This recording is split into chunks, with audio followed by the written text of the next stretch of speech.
सभी मसीही विश्वासियों को प्रभु यीशु के नाम में शालोम, प्रेज द लॉर्ड, जय मसीह की। मेरे प्यारे भाई बहनों, हम अध्ययन कर रहे हैं निर्गमन की पुस्तक का और एक छोटी सी प्रार्थना के साथ आज के अध्ययन को हम शुरू करेंगे। हालेलुया, धन्यवाद पिता परमेश्वर, धन्यवाद करते हैं आपके अद्भुत रीति वाले प्रेम के लिए जो आपने अपने इकलौते पुत्र को देकर हम सभी पर प्रकट किया। धन्यवाद करते हैं महान पिता परमेश्वर आपके अनुग्रह, आपके महान प्रेम, आपकी तमाम आशीषों के लिए। धन्यवाद करते हैं महान पिता परमेश्वर इस बाइबल स्टडी प्रोग्राम के लिए जिससे हम आपके वचनों को सीख पा रहे हैं, जान पा रहे हैं और अपनी आत्मिक उन्नति करने पा रहे हैं। होने दे महान पिता परमेश्वर, आज के अध्ययन में हम पवित्र आत्मा की सामर्थ्य से बहुत कुछ सीखने पाए। जो बातें आज पिता परमेश्वर हम निर्गमन की पुस्तक में पढ़ेंगे वो बातें पिता परमेश्वर हमारे उद्धार से जुड़ी हुई हैं, प्रभु यीशु मसीह के बलिदान से जुड़ी हुई हैं। तो आज हम इन्हें अच्छी तरह से आत्मिकता में सीखने पाएं। पवित्र आत्मा हमारी मदद और अगुवाई करे पिता परमेश्वर। होने दे महान पिता परमेश्वर सारी व्यवस्थाओं को, वचन को पढ़ने को और समझने और समझाए जाने को, सारी रिकॉर्डिंग किए जाने को, सब बातों को पिता परमेश्वर हम आपके धर्ममय और जोरावर हाथों में सौंपते हैं। आप हमारी मदद और अगुवाई कीजिए। सारा आदर देते हैं, सारी महिमा देते हैं और इस प्रार्थना को यीशु के सामर्थी और पवित्र नाम में मांगते हैं, आमीन। एक बार फिर से आप सभी का स्वागत है। हम अध्ययन कर रहे हैं निर्गमन की पुस्तक का और अब समय है कि हम इसके 16वें अध्याय पहले वचन से आगे का अध्ययन करें। यहां पहले वचन से लेकर 30वें वचन तक लिखा है, फिर अलीम से कूच करके इजरायलियों की सारी मंडली मिस्र देश से निकलने के बाद दूसरे महीने के 15वें दिन को सीन नामक जंगल में जो अलीम और सिने पर्वत के बीच में है आप पहुंची। जंगल में इजरायलियों की सारी मंडली मूसा और हारून के विरोध में बकबक करने लगी। इजरायली उनसे कहने लगे, जब हम मिस्र देश में मांस की हड्डियों के पास बैठकर मनमाना भोजन करते थे तब यदि हम यहोवा के हाथों मारे भी डाले जाते तो वही उत्तम था, पर तुम तो हमें इस जंगल में इसलिए निकाल ले आए हो कि सारे समाज को तुम भूखा मार डालो। तो मेरे प्यारे भाई बहनों, यहां पर हम देखते हैं कि इजरायली एक बार फिर से वो मूसा और हारून के विरुद्ध बकबक कर रहे हैं, कुड़कुड़ा रहे हैं। उनको ये नहीं लग रहा कि परमेश्वर ने उन्हें प्रतिज्ञा की है, बड़े बड़े आश्चर्यक्रम दिखाए हैं और वो उन्हें उस प्रतिज्ञा के देश में लेके जाएगा। उन्हें वो प्रतिज्ञा का देश ध्यान नहीं आ रहा है क्योंकि वो उसे देखते नहीं है, उस पर आशा नहीं है। उन्होंने उसे देखा नहीं था। वो अपनी गुलामी की जिंदगी को याद कर रहे हैं कि इससे अच्छा तो हम वहीं पे थे, कम से कम हम मांस खाते थे, बड़े आराम से मनमाना भोजन करते थे। अगर हम वहीं मर जाते तो ज्यादा अच्छा था। तू तो हमें यहां भूखे मारने के लिए ले आया है। क्योंकि मेरे प्यारे भाई बहनों, इजरायली उस प्रतिज्ञा के देश पर विश्वास नहीं कर रहे हैं। अभी तक उन्हें यह पता नहीं है कि जो प्रतिज्ञा का देश हमें यहोवा देने वाला है वो कैसा उत्तम है। वो उसको उत्तम कह रहे हैं, उस गुलामी को उत्तम कह रहे हैं क्योंकि उन्होंने उसे देखा है। और यही हाल हम मसीही विश्वासियों का हो जाता है।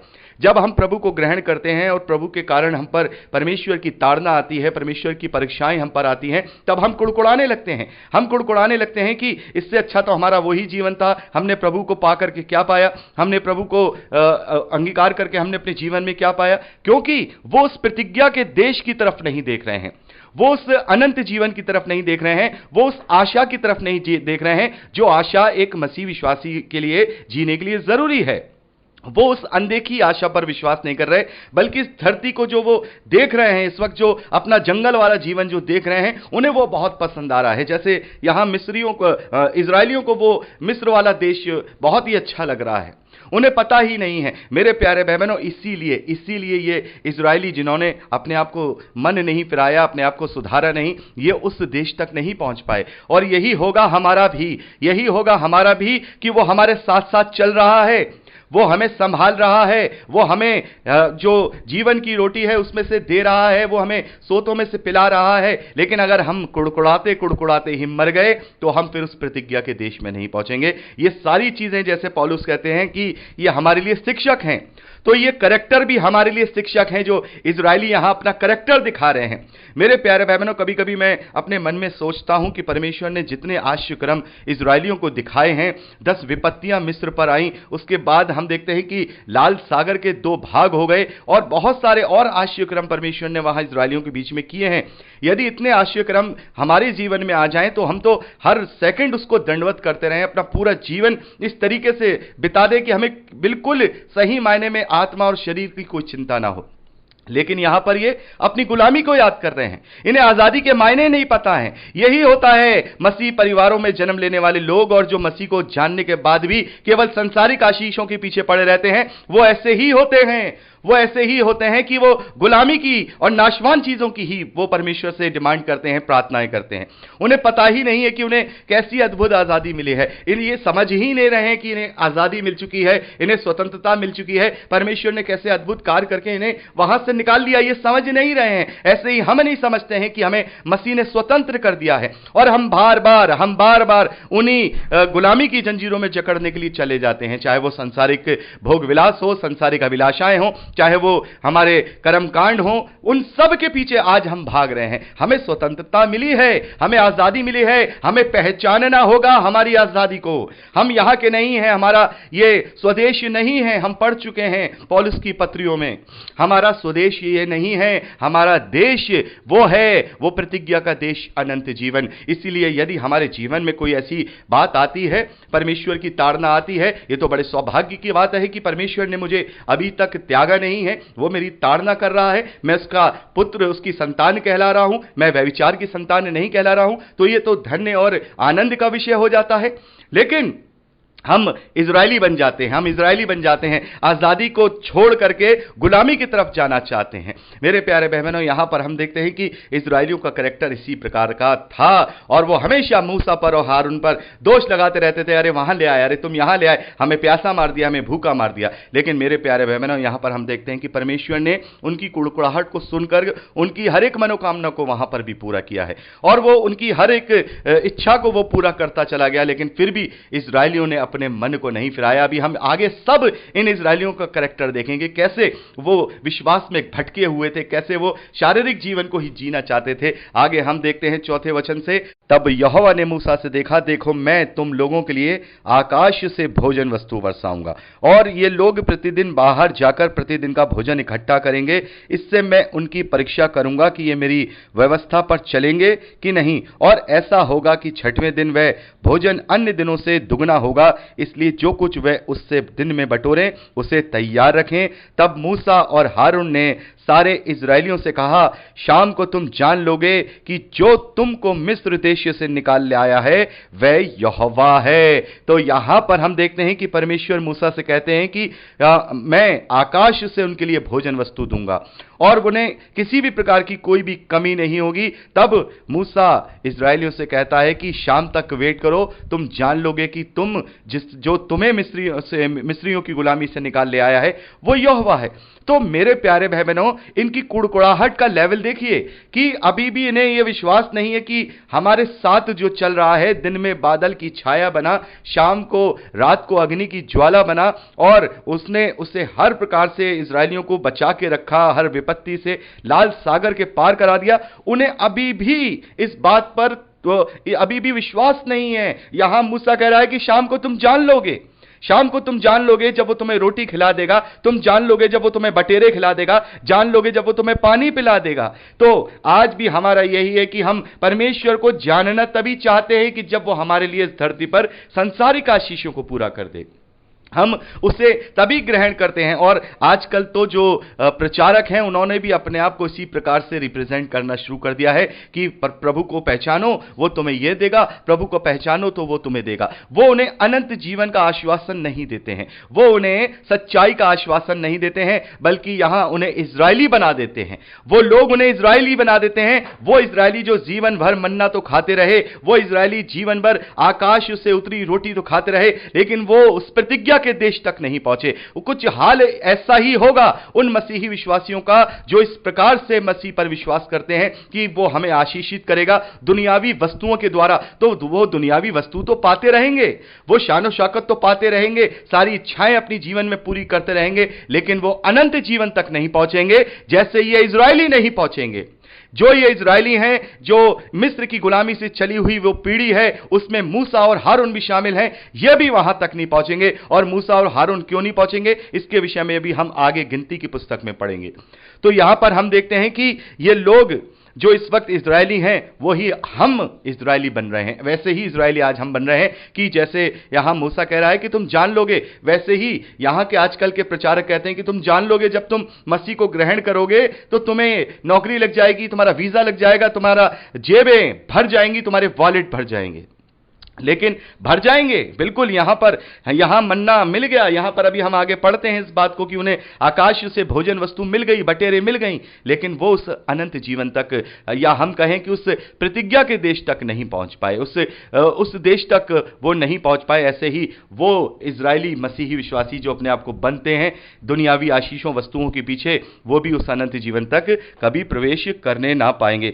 आगे लिखा है, फिर मूसा ने हारून से कहा, इजरायलियों की सारी मंडली को यह आज्ञा दे कि यहोवा के सामने वरन उसके समीप जाए, क्योंकि उसने उनका बड़बड़ाना सुना है। और ऐसा हुआ कि जब हारून इजरायलियों की मंडली से ऐसी बातें कर रहा था कि उन्होंने जंगल की ओर दृष्टि करके देखा और उनको यहोवा का तेज बादल में दिखाई दिया। तब यहोवा ने मूसा से कहा, इजरायलियों का बुड़बुड़ाना मैंने सुना है, उनसे कह दे कि शाम के समय तुम मांस खाओगे और भोर की रोटी से तुम तृप्त हो जाओगे और तुम ये जान लोगे कि मैं तुम्हारा परमेश्वर यहोवा हूं।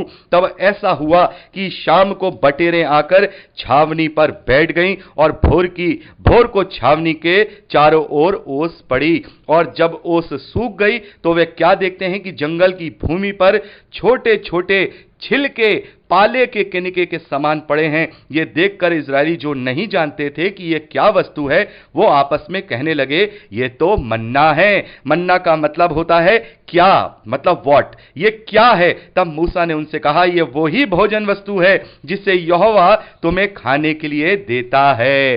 तो मेरे प्यारे बहनों, हम देखते हैं कि शाम होते ही उनकी पूरी छावनी पर, उनके पूरे डेरे पर बटेरे ही बटेरे आकर के बैठ गई। लो खाओ मीट, कितना मांस खाओगे, मैं तुम्हें मांस खाने को देता हूं। और सुबह देखते हैं कि सारे डेरे के छावनी के चारों ओर जो ओस पड़ी थी, वो ओस छोटे छोटे छिलके पाले के किनकों के समान हो गए, यानी कि एक तरीके का अन्न था। और ये एक ऐसा अन्न था जो श्वेत कलर का था, अभी हम आगे पढ़ेंगे। और इसका जो स्वाद होता था वो मधु से बने पुए का होता था। पुए मतलब आप में से बहुत सारे जानते होंगे, जो आटा और गुड़ मिलाकर के पुए बनाए जाते हैं और वो चाशनी में डाल करके बड़े ही मीठे मीठे लगते हैं। तो यहां पर उसका स्वाद इस तरीके का था और वो बिल्कुल पाले के समान। पाला क्या होता है, जो बिल्कुल व्हाइट कलर की ओस होती है, उस कलर का ये आकाशीय वस्तु थी जो परमेश्वर ने भोजन वस्तु भेजी है। और उसको मन्ना कहा गया। मन्ना क्यों कहा गया? मन्ना का जो हिब्रू शब्द उसका मतलब होता है व्हाट, क्या, अद्भुत। मतलब हम जिसे नहीं जानते, हम कहते हैं ना ये क्या है, ये क्या है, तो क्या शब्द का जो मतलब है वो मन्ना है। इस तरीके से परमेश्वर ने उन लोगों को उनके मन माफिक, उनसे भी बेहतर खाना परमेश्वर ने उनके लिए मुहैया कराया। वो सुबह मन्ना बटोरा करते थे, रोटी खाया करते थे, तृप्त हो जाया करते थे, और शाम को बटेरे आकर छावनी पे बैठ जाया करती थी और वो उन्हें पकड़ करके उनका मीट भी वो खाया करते थे। तो यहां पर आगे लिखा है, जो आज्ञा यहोवा ने दी है वो ये है कि तुम उसमें से अपनी आवश्यकता के अनुसार खाने के लिए बटोरा करना, अर्थात अपने प्राणियों की गिनती के अनुसार प्रति मनुष्य के पीछे एक ओमेर बटोरना, जिसके डेरे में जितना हो वो उन्हीं के लिए उतना ही बटोरा करे। एक ओमेर बटोरना, एक ओमेर लगभग हम देखते हैं कि एक ओमेर जो है 1 किलोग्राम के लगभग होता है। तो यहां पर परमेश्वर आज्ञा देते हैं कि ज्यादा मत बटोरना, कम मत बटोरना, जितना उनके परिवार में लोग हैं उस परिवार के हिसाब से एक एक उमेर, एक एक व्यक्ति के अनुसार बटोरना, और ना कम बटोरना ना ज्यादा बटोरना। आगे लिखा है, तब उन्होंने उसको उमेर से नापा, तब जिसके पास अधिक था उसके कुछ अधिक ना रह गया, और जिसके पास थोड़ा था उसको कुछ घटी ना रही, क्योंकि एक एक मनुष्य ने अपने खाने के योग्य ही बटोर लिया था। फिर मूसा ने उनसे कहा, कोई इसमें से कुछ तक सवेरे ना रख छोड़े। तो भी उन्होंने मूसा की बात ना मानी। इसलिए जब किसी मनुष्य ने उसमें से कुछ सवेरे तक रख छोड़ा तो उसमें कीड़े पड़ गए और बसाने लगा। तब मूसा उन पर क्रोधित हुआ। वह भोर को प्रतिदिन अपनी आवश्यकता के अनुसार खाने के लिए बटोर लेते थे, और जब धूप कड़ी होती थी तो वह गल जाता था। तो मेरे प्यारे बहनों, यहां पर हम देखते हैं कि इतना सब कुछ होने के बाद भी इजरायली जो है आज्ञा पालनता नहीं कर रहे हैं। यहां पर परमेश्वर कह रहे हैं कि उतना ही बटोरना, मैं तुम्हें कल नया ताजा दूंगा। लेकिन उनका विश्वास यहां पर भी कमजोर है, हिला हुआ विश्वास यहां पर हम देख रहे हैं कि कहीं ऐसा ना हो कि कल परमेश्वर ने ये आज भेज दिया है मन्ना, कल ऐसा ना हो कि कल ना हो। तो यही तो आशंका थी, तभी तो वो ज्यादा बटोर ले रहे थे। और यही आशंका हमारे जीवन में होती है। जब परमेश्वर हमें आशीष दे देता है या हमें वो सब कुछ बता देता है तो हम आशंकित रहते हैं, हम शक में पड़े रहते हैं। लेकिन हमें शक नहीं करना, पूर्ण विश्वास करना है। और यहां हम देखते हैं वो शक में आकर मन्ना बटोर लिया, ज्यादा बटोर लिया और सुबह तक कीड़े पड़ गए, किसी काम का नहीं रहा। फिर मूसा ने उन्हें डांटा, भाई ये क्या बात है? हाँ, जब परमेश्वर ने तुम्हें दिया है तो वो कल वो तुम्हें ताजा देगा। क्यों तुम इस चीज के पीछे पड़े हुए हो? जितना भाग तुम्हारा आज है आज ही में जियो, कल तक का तुमने पता नहीं है कि तुम जियोगे भी नहीं।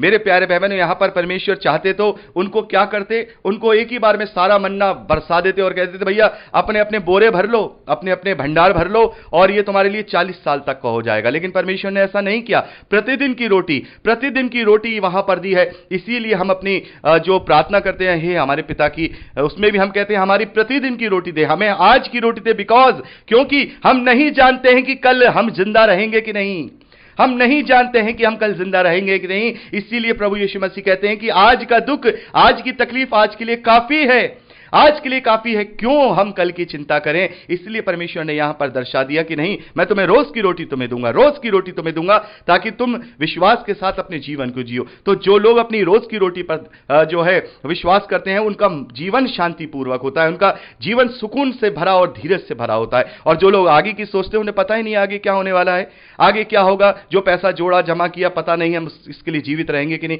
क्या पता वो पैसा किसी बीमारी हारी में निकल जाए। मेरा कहने का मतलब ये नहीं कि हम जमा नहीं करें या हम अपनी सेविंग्स ना करें, वो अलग चीज है। लेकिन इस भरोसे के साथ ना करें कि ये हमारे आगे काम आएगा। नहीं, जो जरूरत है उसको पूरा करें, आनंदित रहें आज में, आज की रोटी में, प्रतिदिन की रोटी में हम जो है आनंदित रहें। तो इस प्रकार से हम देखते हैं 21वें वचन तक, वह भोर को प्रतिदिन अपनी आवश्यकता के अनुसार खाने के लिए बटोर लेते थे और जब धूप कड़ी होती थी तो वह गल जाता था। आगे लिखा है कि फिर ऐसा हुआ कि 6वें दिन उन्होंने दूना अर्थात प्रति मनुष्य के पीछे 2-2 ओमेर बटोर लिया। तो मेरे प्यारे बहनों, यहां पर मैं चाहूंगा कि 22